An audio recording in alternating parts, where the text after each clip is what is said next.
Hello students. इस video में हम लोग क्लास 10 का जो बायोलॉजी है साइंस का उसका एक लास्ट चैप्टर कवर कर रहे हैं जिसका नाम है आवर एनवायरनमेंट। ऑलरेडी एक वीडियो डाला हुआ है आवर एनवायरनमेंट का जिसमें एनसीईआरटी को कवर किए हैं और यहाँ पर एक रिवीजन पर्पस का एक वीडियो रहेगा जो कि जल्द से जल्द कवर करना हम पसंद करेंगे। तो चलिए स्टार्ट करते हैं जिसका नाम है आवर एनवायरनमेंट। यहाँ पर अगर आप आते हैं सबसे पहले आपको एक डेफिनेशन पढ़ना है कि एनवायरनमेंट होता क्या है।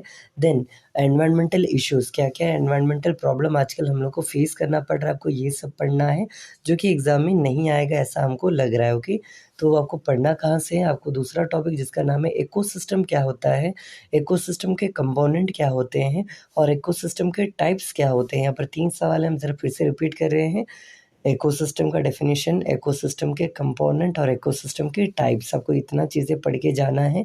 इसके अलावा आपको पढ़ना है प्रोड्यूसर, कंज्यूमर, डिकम्पोज़र क्या क्या होता है, आपको ये समझ के जाना है। देन जो कंज्यूमर होता है वो अगेन डिवाइडेड किया गया है हेर्बिवोरस, कार्निवोरस, ओमनिवोरस एंड पैरासाइट्स। तो ये सब क्या होता है आपको ये पढ़ना है।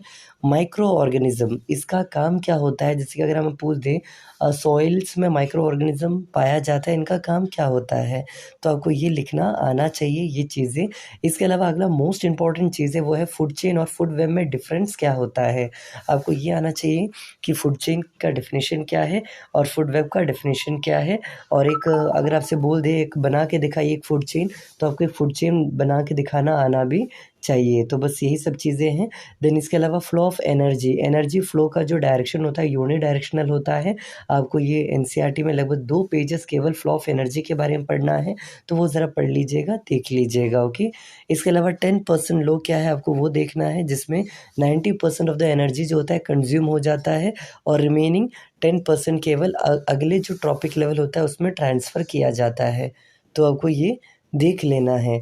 इसके अलावा ट्रॉपिक लेवल का जो बोले डायग्राम आपको बनाना आना चाहिए, जिसमें आपको सबसे नीचे आप पिरामिड बना के लिखिएगा प्रोड्यूसर, देन उसके ऊपर लिखिएगा primary consumer, then secondary consumer and finally tertiary, या तो उसको हम लोग कहते हैं जो भी टॉप कार्निवोरस। तो आपको ये सब बनाना आना चाहिए, एनसीईआरटी में दिया गया, आप देख सकते हैं।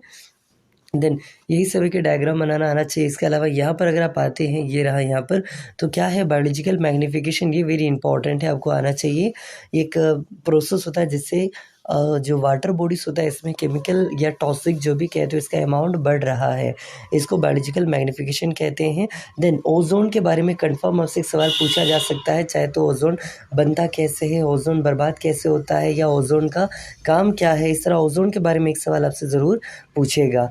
Then biodegradable and non biodegradable waste में डिफरेंस क्या होता है, आपको ये पढ़ के जाना है, ये भी इम्पॉर्टेंट है। तो ये कर लीजिएगा। और कैसे कैसे हम लोग लैंड या सॉइल कंजर्व या तो ना जो भी एनवायरनमेंट को कैसे कैसे प्रिजर्व कर सकते हैं, तो आपको वही बताना है। चाहे लैंड फिलिंग हो, चाहे ट्रिपल आर आपने पढ़ा होगा, दैट इज़ कॉल्ड, मूवी का नाम नहीं बता रहे हम, आर का मतलब यहाँ पर ये बोलना चाहते हैं reduce, recycle and reuse, 3R कहा जाता है। तो आप ये सब पढ़ लीजिएगा।